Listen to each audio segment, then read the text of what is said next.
We're going to listen and analyze Act 1, Scene 3 of Romeo and Juliet using myshakespeare.com.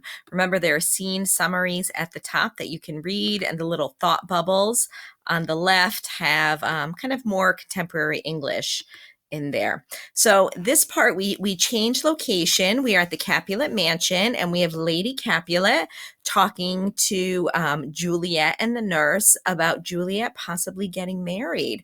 We're going to see there's some comic relief in here with the nurse. She's going to be making some funny comments, which are a little bit funnier, I think, if you think that a grown man would be acting out this part. So let's take a listen.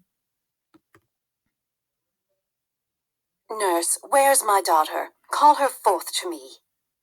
Now, by my maidenhead, at 12-year-old, I bade her come. What, lamb? What, ladybird? God forbid. Where's this girl? What, Juliet? So the nurse's first line is, now by my maidenhead at 12-year-old. So the first thing she says is, I lost my virginity at age 12. This would have been very funny to the Elizabethan audience, Shakespeare's contemporaries. They would have been laughing during that part. Today, I don't think we'd be laughing that much at it. How now, who calls? Your mother. Madam, I am here. What is your will? This is the matter. Nurse, give leave a while. We must talk in secret. Nurse, come back again. I have remembered me. Thou'st hear our counsel. Thou know'st my daughter's of a pretty age. Faith, I can tell her age unto an hour. She's not 14. I'll lay 14 of my teeth, and yet to my teeth be it spoken, I have but 4. She is not 14. How long is it now to Lammas tide? A fortnight and odd days. So we find out that the nurse only has 4 teeth, and we find out that in a few weeks, Juliet will be 14. But we're going to see the nurse is going to be talking a little bit, bringing up some memories of Juliet when she was a baby.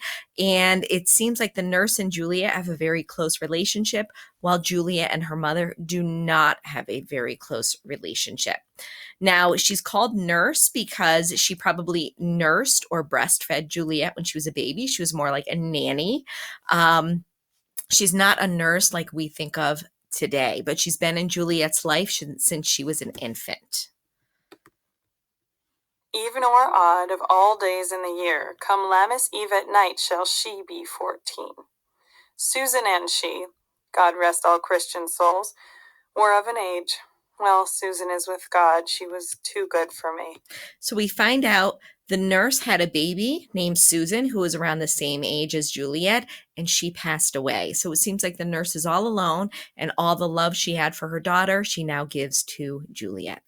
But, as I said, on Lammas Eve at night shall she be 14. That shall she. Mary, I remember it well. 'Tis since the earthquake now 11 years, and she was weaned. I never shall forget it. Of all the days of the year, upon that day, for I had then laid wormwood to my dug, sitting in the sun under the dove-house wall. My lord and you were then at Mantua. Nay, I do bear a brain. But, as I said, when it did taste the wormwood on the nipple of my dug, and felt it bitter, pretty fool, to see it tetchy and fall out with the dug.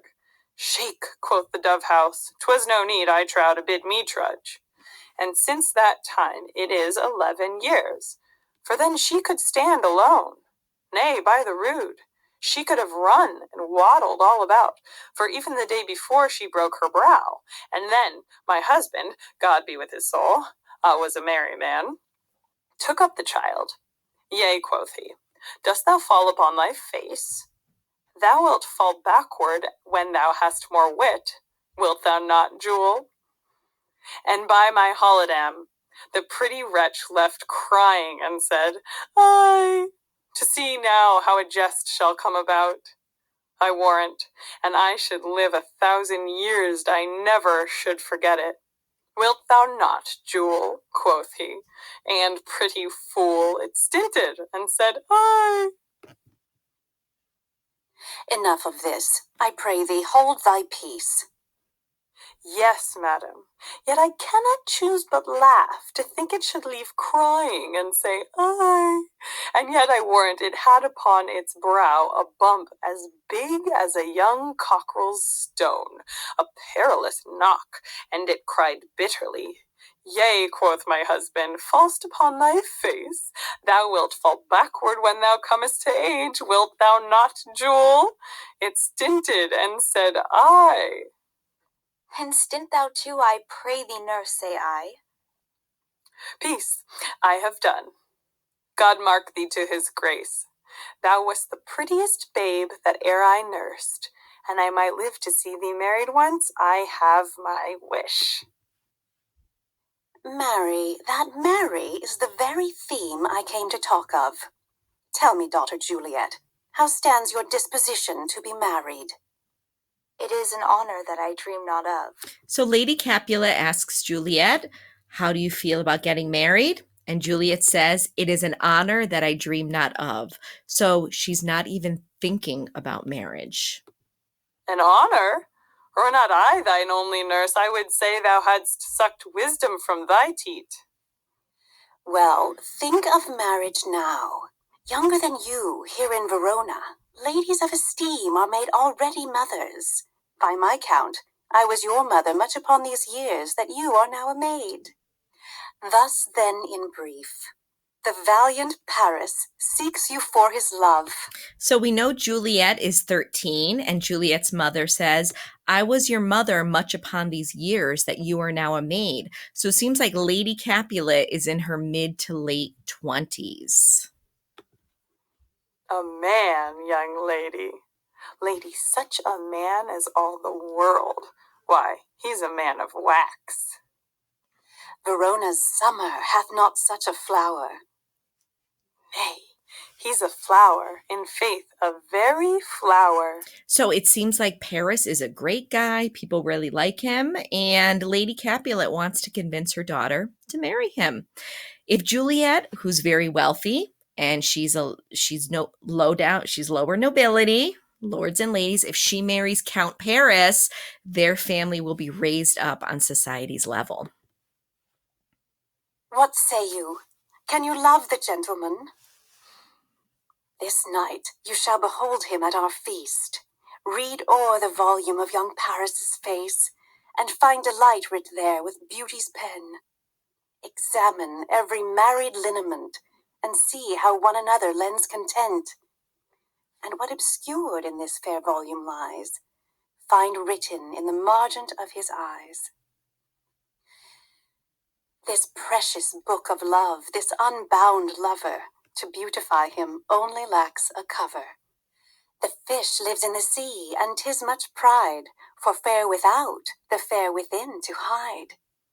That book in many's eyes doth share the glory, that in gold clasps locks in the golden story. So shall you share all that he doth possess, by having him, making yourself no less. No less, nay, bigger. Women grow by men. So we don't see any mention of love here. We see mention of money. We see mention of status. And finally, Lady Capulet finally talks about love. Speak briefly. Can you like of Paris, love? I'll look to like, if looking liking move. But no more deep will I indart mine eye, than your consent gives strength to make it fly. So Juliet says she'll check him out. So she'll see if she can fall in love with him, but she will only do it with her parents' consent. If her parents say, yes, you can fall in love with him, then yes, she will fall in love with him. Now, Juliet and Romeo have never met each other, but she's going to meet Paris tonight and possibly fall in love with him. We don't know. We shall find out. Madam, the guests are come, supper served up, you called, my young lady asked for, the nurse cursed in the pantry, and everything in extremity. I must hence to wait. I beseech you follow straight. We follow thee. Juliet, the county stays. Go, girl. Seek happy nights. to happy days. So Juliet is going to go to this party that her parents are giving, and she will go there to check out Paris to see if they can fall in love. Now, ironically, Romeo has been invited to this same party, and he wants to go there to check out Rosaline, with whom he's in love. So, perfect place for the two of them to meet. Now, I suggest checking out the character interview with Juliet, Lady Capulet, and the nurse. It's at the bottom here. You can also look at it at the top, and it's got some great character analysis in there. All right, thanks for listening. We'll be moving on with Act 1, Scene 4 very shortly.